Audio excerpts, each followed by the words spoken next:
Seth, thank you very much. I appreciate the very kind and generous introduction. Just one word about Romania. There's a B'nai B'rith connection to everything. And if you'll just forgive me for 1 second, I'm going to take the book off the table. Thank you. So the first U.S. ambassador to Romania then was called consul. It was Benjamin Peixoto. And Benjamin Peixoto was from Ohio. Obviously from the last name of Portuguese Jewish descent. And Peixoto was named as our ambassador. I think it was in 1888, or 1886, 87, 88. And Peixoto, who had been active in B'nai B'rith, when he got to Romania, organized B'nai B'rith in Romania.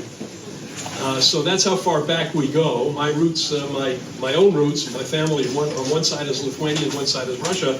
But that B'nai B'rith connection to Romania really remains very strong, and I was privileged to have received that recognition. Before we start, I really don't start any meeting without urging folks to remember the hostages that are still being held in Gaza.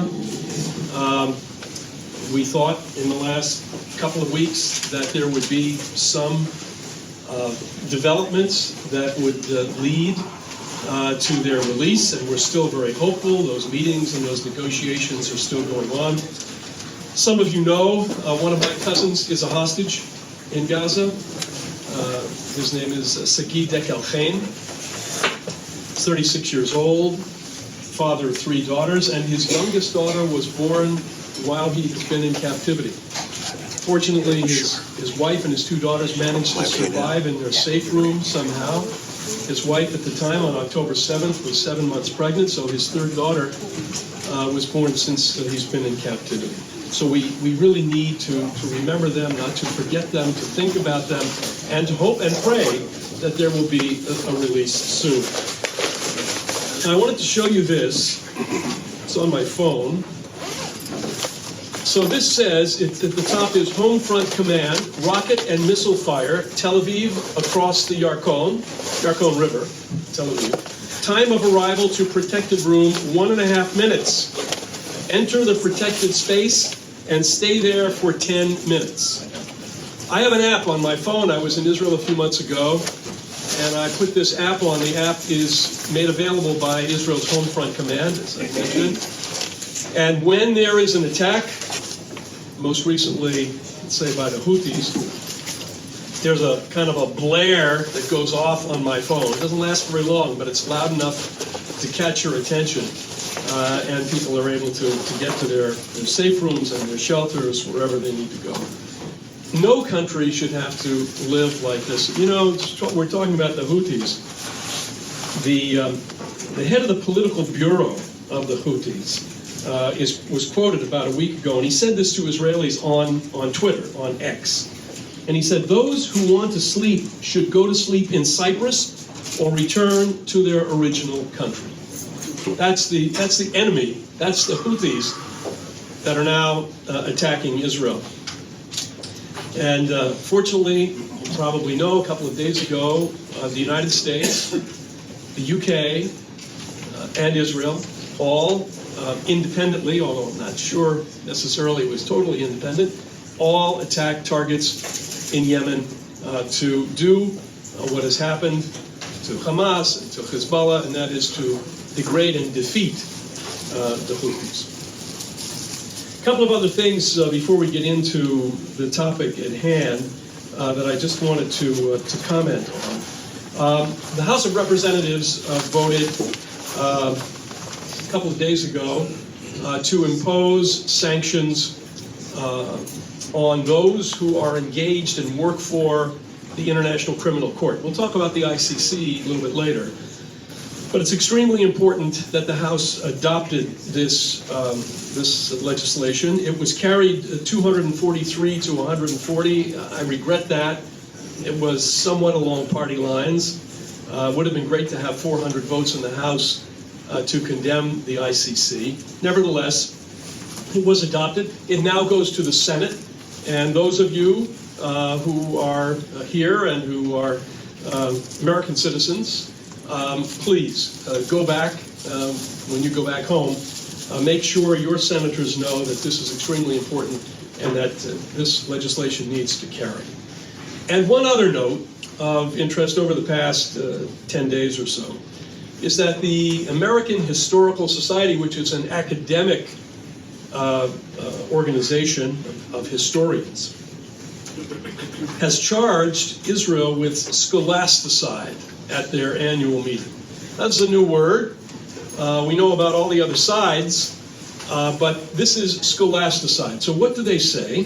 They say that Israel is comprehensively seeking to destroy the Palestinian educational system. Well, that's not the case. None of us have been happy with UNRWA's educational system. But there's no intention by the Israelis to destroy the Palestinian educational system. And yet, these are historians. At their meeting, the vote was 428 to 88 to adopt the resolution. So it shows you it's coming from every side and every place, and that's really what I want to talk to you about today. Well, thank you all for coming in. Indeed, 2025 starts off as it ended, with Israel now facing attacks from the Houthis in Yemen, as I mentioned, and with the number of anti-Semitic incidents rising exponentially. I saw some figures on TV the other day, you may have seen this, that there were 10,000 separate anti-Semitic incidents in the United States in 2024. This is unbelievable. 10,000 reported separate incidents.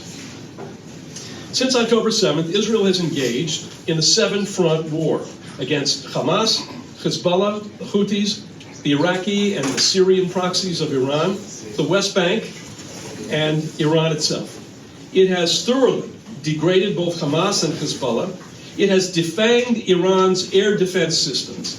It has attacked key strategic targets in Yemen, a considerable distance from Israel's borders. And in recent weeks, it has taken out the military capability of the Syrian army in the wake of the toppling of the Assad regime in that country. Along the way, it has decimated the leadership cadres of Hamas and Hezbollah.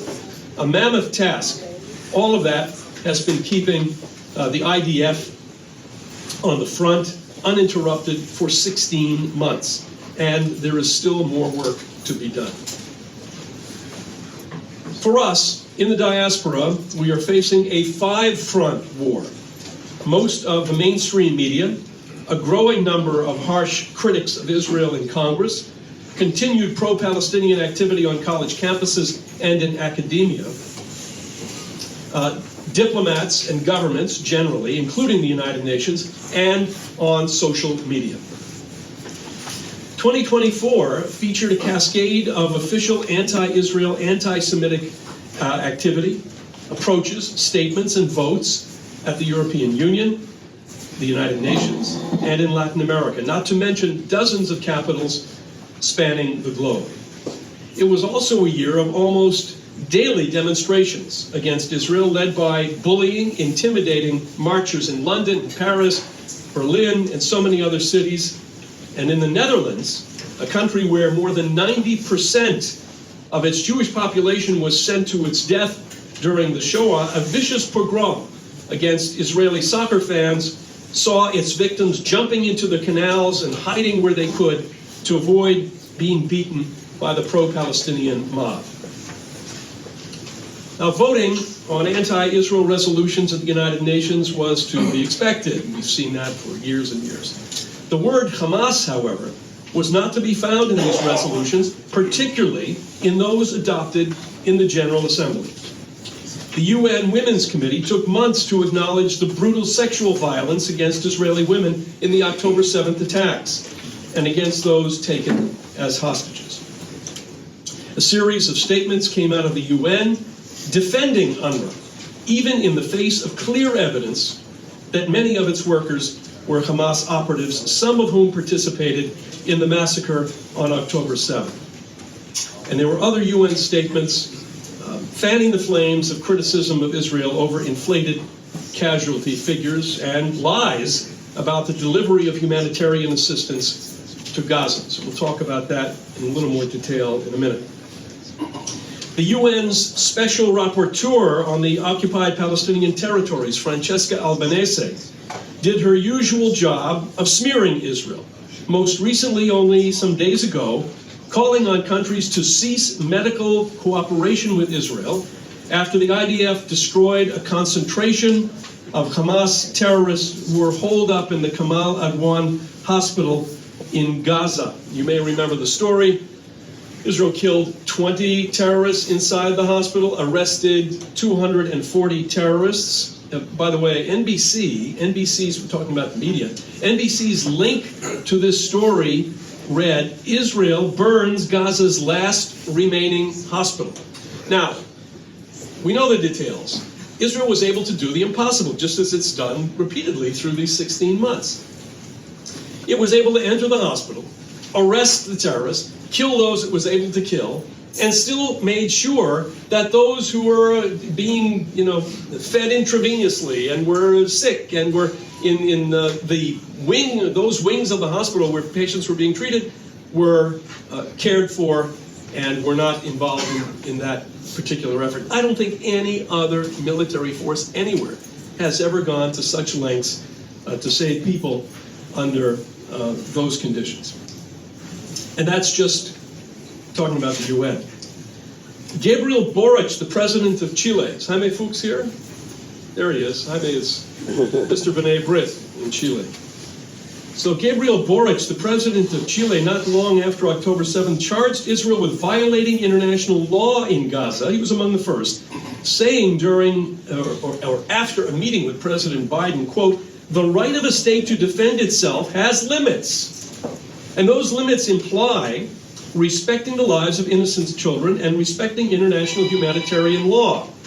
And he later called Israel's defensive war barbarism. The president of Brazil, Luiz Inácio Lula da Silva, known as Lula, said pretty much the same thing at that time, very early on. He said, quote, "What's happening in the Gaza Strip with the Palestinian people hasn't happened at any other moment in history. Actually," he said, "it has happened when Hitler decided to kill the Jews." So the comparison of what's going on in Gaza, Israel's defensive war with Hitler and the Jews. And the president of Colombia, not to be left out, Gustavo Petro, called Israel's presence in Gaza genocidal. Now, you would think that Europeans would know better, given the blood-soaked history of the Jewish people on that continent. And yet, here was Caroline Genège, Belgium's Minister of Development Cooperation, who said, and I quote, "No EU member state disputes Israel's right to exist." So I would say to that, thank you, Belgium. Israel has a right to exist like every other country. People stopped saying Israel has a right to exist some time ago. But surely, she said, that is why we should not stand idly by in the face of such disproportionate violence against a civilian population, even if it is in retaliation for an act of terror. Now, October 7th was not an act of terror. It was a genocidal war against Israel and Israelis and the Jewish people.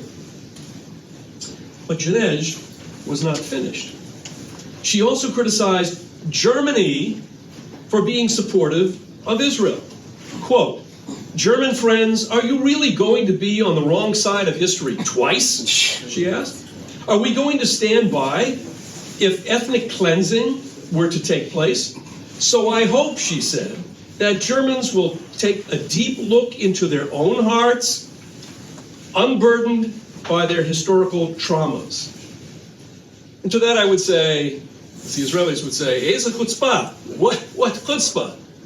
To lecture the Germans on supporting Israel. And then, not to be left out, was Simon Harris, Ireland's Prime Minister. Ireland's been terrible on these issues, who chimed in this way. He called the situation in Gaza unconscionable and said that Europe would be on the wrong side of history if it failed to stop the bloodshed. It, quote, should keep every single one of us awake at night because there are children in Gaza, there are children in Rafah who go to sleep at night not knowing if they will wake up. As the war wore on, other diplomats in Europe charged Israel with intentionally starving Palestinians. And you will all remember the scare of a polio epidemic. Some of you will remember this. A polio epidemic that was imminent. It was not in Gaza, inferring that Israel certainly would have been to blame for an epidemic. Well, there was only one reported case of polio. And after that case was reported, because people take it seriously, tens and tens of thousands of Palestinian children received the vaccine.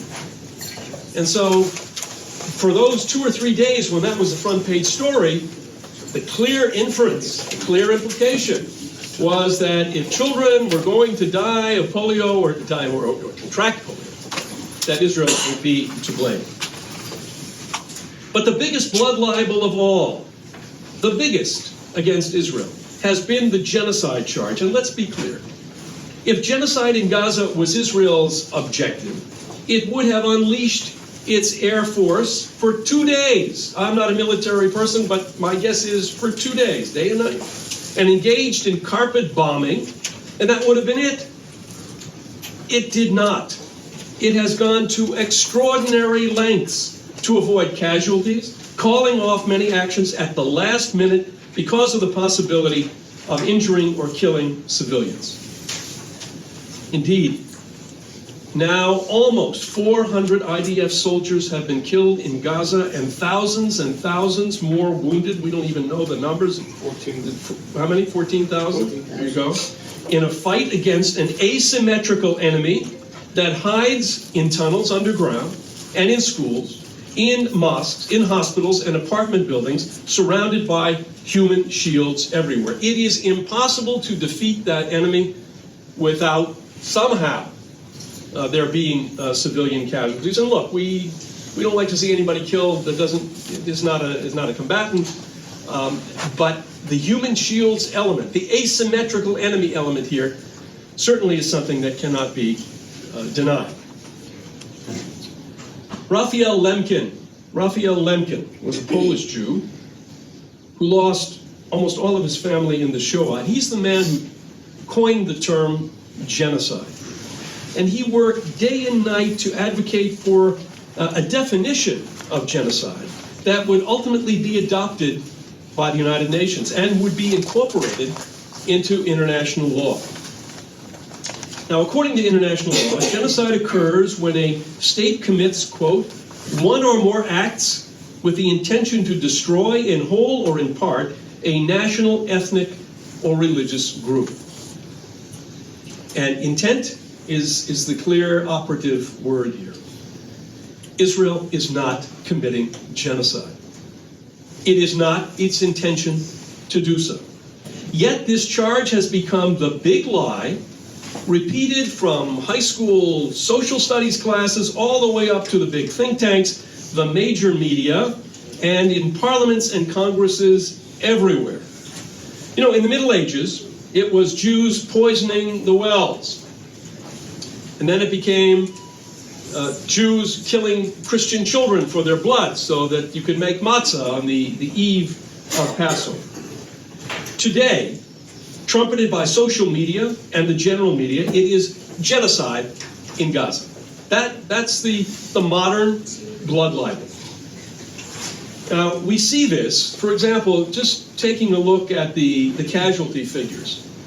So the figures that are being used today are 47,000 killed in Gaza and about 200,000 that have been wounded. And you know the figures come from the Gaza Health Ministry, and they come from, sometimes people would say, the Hamas-run Gaza Health Ministry. It's not the case today. Today, the figures 47,000 and 200,000 are used everywhere. And in many cases, they just drop even the Gaza Health Ministry.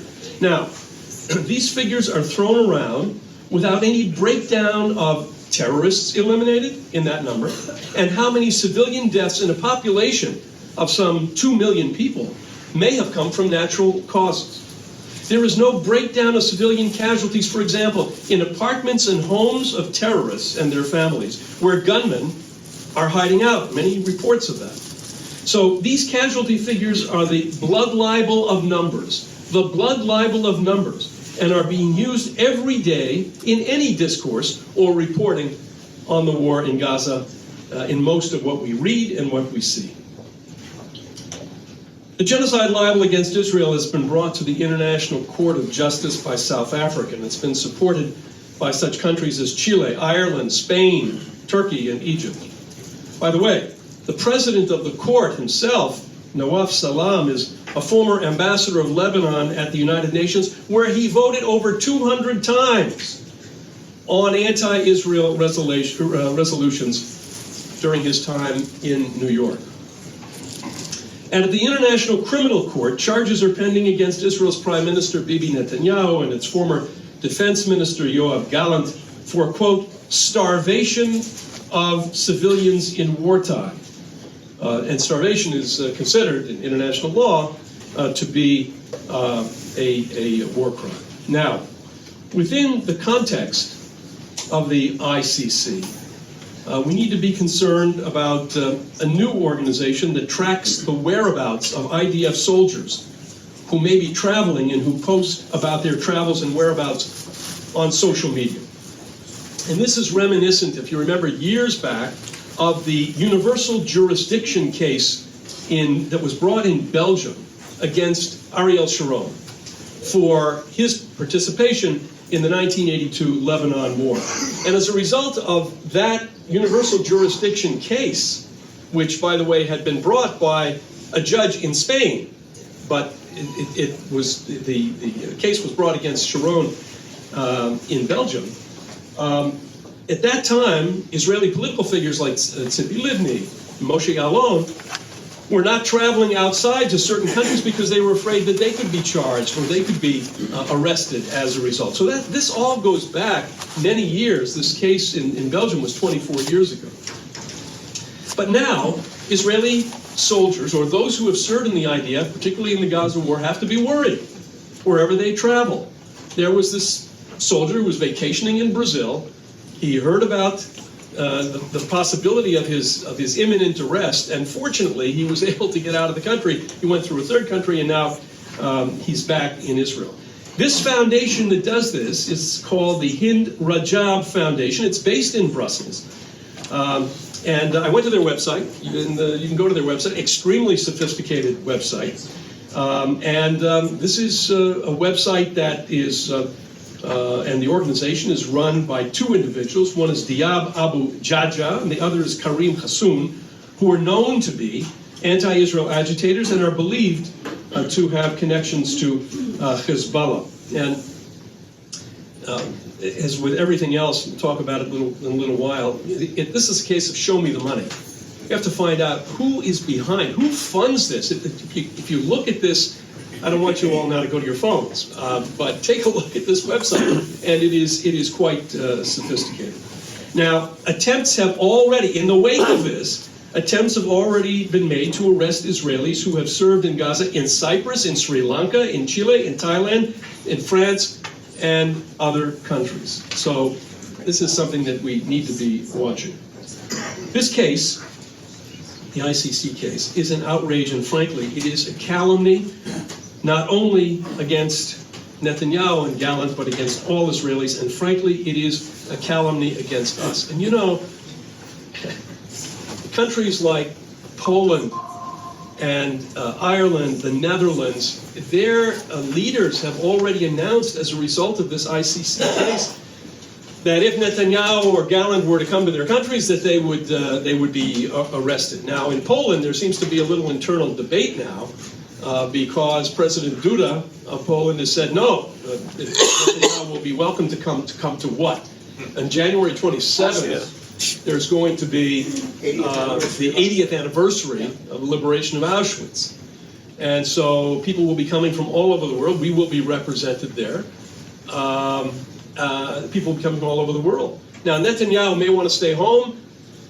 There's a war to fight, and he may not go. But the point is that in the case of Poland especially, or the Netherlands, where there is this history of violence against Jews, of genocide against Jews, carried out. It's true, Poland was under Nazi occupation, Netherlands under occupation, but there were collaborators. There was anti-Semitism, and for these countries to race immediately to the microphone and say, "Well, we're going to be the first ones to arrest Netanyahu and Gallant if they come," is, in my view, simply an outrage. And by the way, the charge of starvation, of course, is also outrageous. Tens of thousands of trucks are waiting to get in. They can't get in. Those trucks with food that manage to get into Gaza immediately are either held up by Hamas, which takes its cut. Criminal gangs take their cut. The food is reaching people, but Israel is allowing these trucks to go in, allowing the food to go in. I mean, take a look at the history of modern warfare. Take a look, and don't take my word for it. Look to people like John Spencer at West Point and others. The history of warfare. Think about this. Think about it for a minute. As we were victorious on D-Day and we managed to scale those heights, the march began to Berlin. Can you imagine along the way when people say, "Oh, wait a minute. On your path to Berlin, you make sure everybody is going to have 3,000 calories a day. You're going to make sure of this. You're going to make sure about that." I'm not so sure. So Israel has kind of, on one hand, it's almost a hand tied behind its back. It has to make sure that the food gets in. Okay, it's doing so. But on the other hand, it has to fight a war. So these are difficult issues, and the starvation issue, I think, is also one of the biggest of the red herrings here. Now, when the ICC was founded in 1998, adopted as the Rome Statute, that's what they call it, the Rome Statute, 120 countries supported the proposal and ratified the proposal for the court. The U.S. and Israel at the time did not.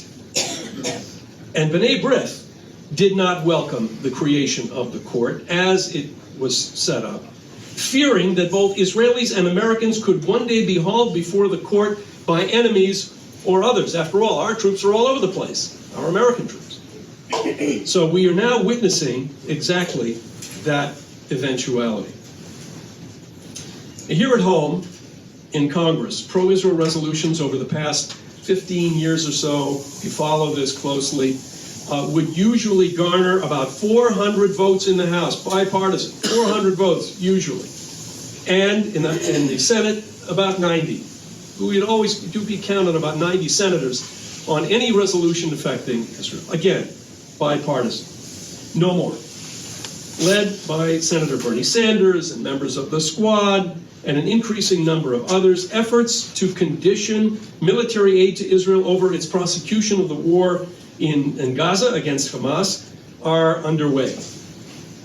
A recent vote on this issue of conditionality, in other words, that Israel has to comply with humanitarian law or they don't get their weapons from the United States, attracted 19 senators.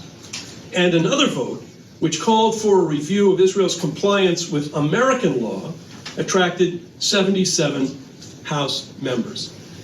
I have to tell you, most disappointing in all of this were the votes of Jewish members of Congress who supported these resolutions. It's to their, in my view, to their eternal detriment. The traditional bipartisan support for Israel that we have seen building and succeeding over the past few decades is fraying, and this needs to be reversed. But ideological and doctrinaire rigidity and a growing neo-isolationism, by the way, on the edges of both parties, is deeply concerning as we look to a Middle East that's going to continue to be very much high on our agenda and on the international agenda.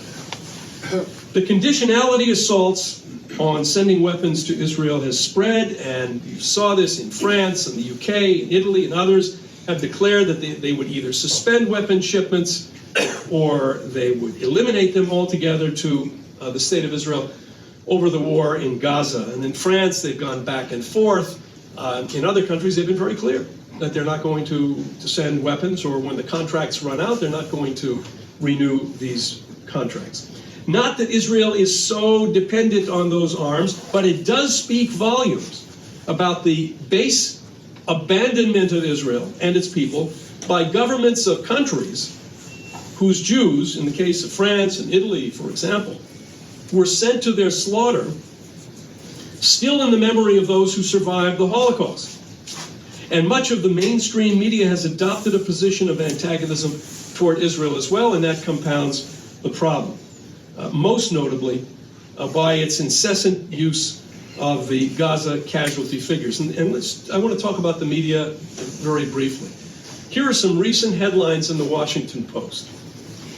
Israel built an AI factory for war. It unleashed it in Gaza. Headline. Israel is demolishing northern Gaza and fortifying military positions. Imagery shows. North Gaza hospital under unprecedented attack. Health officials say. Who are the health officials? The health officials are from Hamas.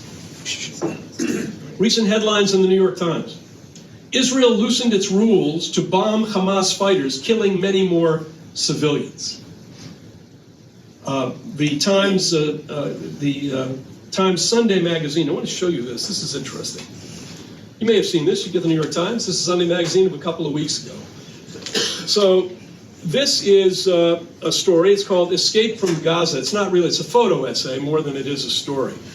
About Gazans who have been airlifted out of Gaza to receive medical care in the UAE and Romania and other places. Now, the people who are being airlifted out, they are being airlifted out through the Ramon International Airport, which is in Eilat. So when they come out of Gaza, they land in Israel, and then from Israel, the flights go on either to Dubai, or they go on to Romania, or they go on to some other place. So Israel it isn't that they looked on a map and said, where can we land? The Israelis obviously were involved in getting these folks out. Okay, now, this is a 22 pages. It's 22 pages. Here, just to give you an idea. I mean, here it is. All kinds of photos, very interesting. 22 pages. The word Hamas is not mentioned once. Not once. Here is the Washington Post from Tuesday of this week. Headline here in the World section: she turned into a piece of ice. Gazan infants dying in the cold. Look, undoubtedly, there's an issue with the weather. People are living in tents. That's true.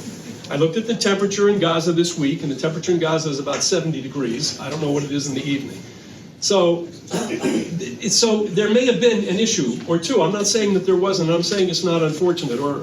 But I'm saying if you read this headline and didn't bother to read the story, and you can read the story, and by the way, Hamas is mentioned only twice in this article. Once within a quote from an Israeli official, and one other time. This runs the entire page. And if you looked at that headline, didn't read one word in this article, you'd say, my God, look what the Israelis are doing. They're freezing out. They're freezing children. Financial Times headlines. Financial Times of London. Israel curbs on Gaza water supplies are acts of genocide, rights agency says. Human Rights Watch, which is very critical of Israel. Israeli strikes on Lebanon must be investigated as war crimes, says Amnesty International, which has charged Israel with genocide.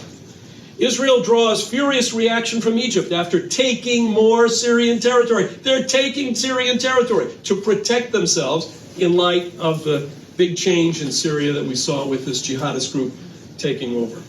And then Israel behind forced population transfer in Gaza, Human Rights Watch says, also another organization very much against Israel. Now let's talk about our friends and our allies. Look, there are 15 million Jews in the world. It's not a lot. We need all the friends and allies we can get, and that's something that B'nai B'rith works very hard for in a number of different ways. Now, our friends and allies contain really very few, if you look at the list.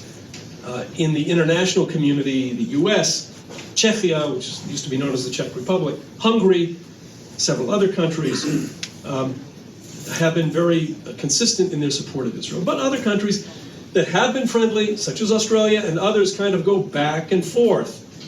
They've been mostly friendly over the years, but now not so. In the case of Australia, it's turned in the other direction.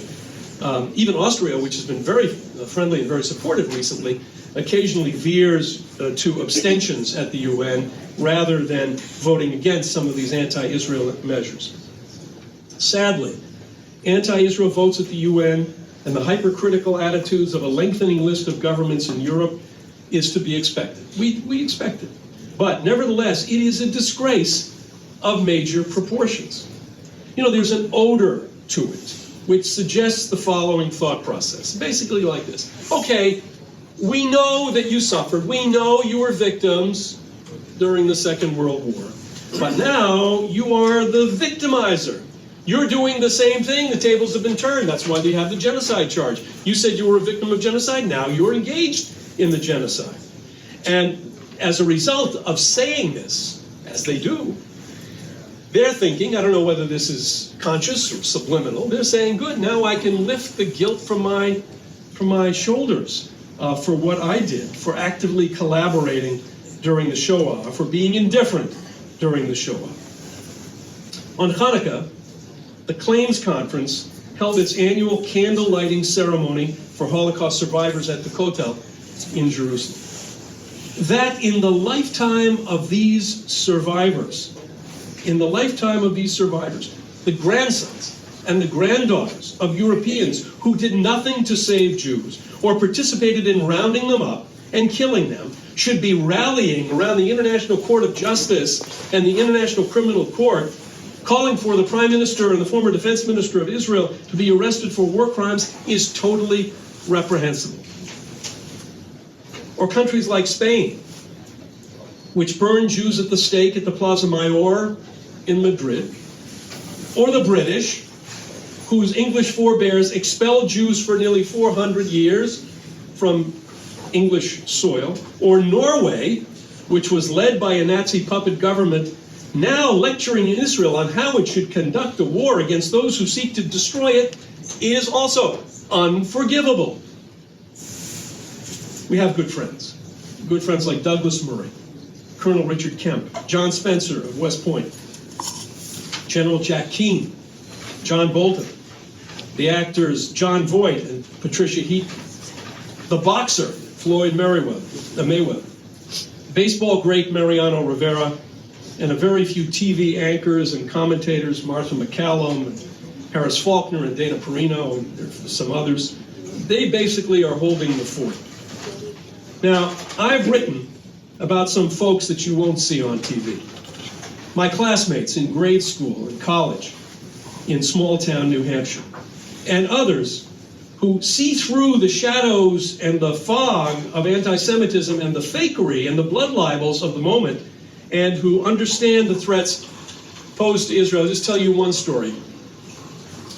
I went to college with a fellow, a classmate, who lives outside Richmond, Virginia, and I'd been sending him some things about my cousin who's the hostage and sending him some other things.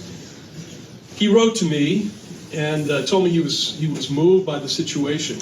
He attends a small Roman Catholic church not far from where he lives. And that church is run by an order of nuns. There's a Mother Superior and there are 8 nuns. And he told me that the Mother Superior brings the nuns up to date, I suppose each week, on current events. And he told me that every week they pray for Ukraine and for the victims, the Ukrainian victims in Ukraine. And he said, as a result of what I've told them about your cousin and about what's going on in Gaza, every week now they're going to pray for Israelis and for your cousin and for all of the hostages. And so this is the kind of support that you never see, but nevertheless is important, especially in terms of our morale. You know, never has the phrase, Israel is the Jew among nations, rung truer than it does today. And in our own community, We sadly see some reticence to stand by Israel by more than a few in our community who are in the public eye. And so I would send kudos to those who do stand up, to Deborah Messing, Jerry Seinfeld, Jason Alexander, Bernard-Henri Levy, Scooter Braun, if you know the music impresario, John Lovitz, and the relatively and regrettably few others who have stood up for Israel these past 16 months. I give those actors a special kol hakavod. The poisonous, Stalin-esque atmosphere in the country today that encourages a "you'll never work in this town again" attitude towards those in the entertainment industry who are hearing this in various ways. Those who stand up for Israel, it carries with it, what they're doing carries with it a share of risk that they are incurring. And there are others that you may not have heard of who are in the same category. People like Michael Polyakov, who heads the American Council of Trustees and Alumni, who is leading the way in confronting the frightening drift of American universities toward an embrace of the Palestinian narrative and an embrace of the blood libels against Israel. We need to do some serious work in our own community. Young people need to be better prepared at earlier stages to understand why Israel is vital to our existence as Jews. But even before that, parents need to instill pride in being Jewish as a portal to understanding the existential threat that Israel faces today. It is extremely important that parents do this. I fear that too many parents themselves, removed by a couple of generations from the Six-Day War and the Yom Kippur War, which defined our ties to Israel, many in this room, have lost that connection or never had that connection. And by the time an 18-year-old heads to campus, it is already too late to be setting out the vital imperatives of the Zionist dream and its fulfillment in our historic homeland. It has to start earlier. Now, much has been written about social media. The influencers who speak to hundreds of thousands and millions of followers hold an important card in how young people, and yes, even those who are older, are informally educated globally. Most of these folks, my guess, would be hard-pressed to find Gaza on a map, but they opine about war crimes committed by Israel. They run roughshod over the barbarity of October 7th, that 12-hour glimpse into what the Holocaust must have been like every day from 1939 to 1945, 24 hours a day. They and their fellow travelers in women's and human rights organizations, I've already mentioned Human Rights Watch and Amnesty, the UN Women's Committee and others, bang the drum daily about violations of humanitarian law, ignoring the sexual violence against October 7th victims and hostages, and work overtime at demonizing Israel. And it all goes out on X, on Threads, on Facebook, on Instagram, and other platforms, a stream of lies and calumnies every day that puts all of us, Israelis, supporters and friends of Israel, or anyone, it seems, with a Jewish-sounding name, in the dock.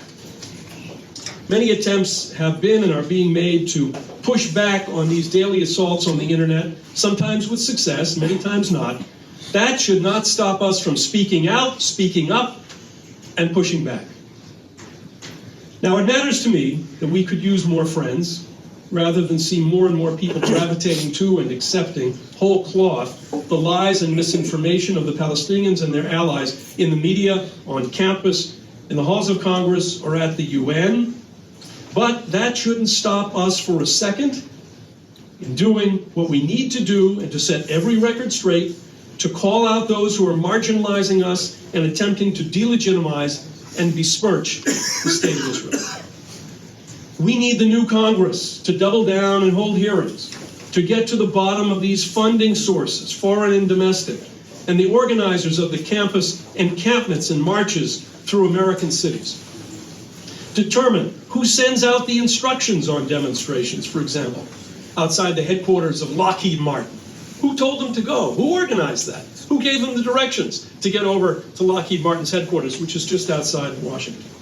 Or, as they did last year, to go to Wilmington, to the private residence of President Biden, and to demonstrate in front of his private residence. Who organized it? Who is it who sends these people through the streets of the Midwood section of Brooklyn? Midwood! You know, if New York is the motherlode of American Jewry, then Midwood is the motherlode of the motherlode. It is ground zero. It was when I was growing up. My favorite aunt and uncle lived in Midwood. And yet, there were marchers just a few weeks ago going through Midwood shouting, "These streets are ours. These streets are ours." I want to know, who pays for it? Who organizes it? We have a right to know. Now, sometimes it feels that it might be too much to ask for total unity in our community, but we need to try. Disunity has been one of the banes of our existence throughout history. Just go and check. We not only had one kingdom in ancient Israel, we had two. The experience of the past 15 months is not about internal politics in Israel. It really isn't at the end of the day. Listen, my family in Israel runs the spectrum, from far left to far right. We've got them all. But this is not the moment for that discussion. That discussion can come later, and it can wait. When Iran can fire 300 ballistic missiles and drones at Israel all at once, when the northern part of Israel can be depopulated by daily indiscriminate barrages of rockets from Lebanon, when a public school in Ramat Gan can be hit dead on by a rocket fired from Yemen, we need to focus.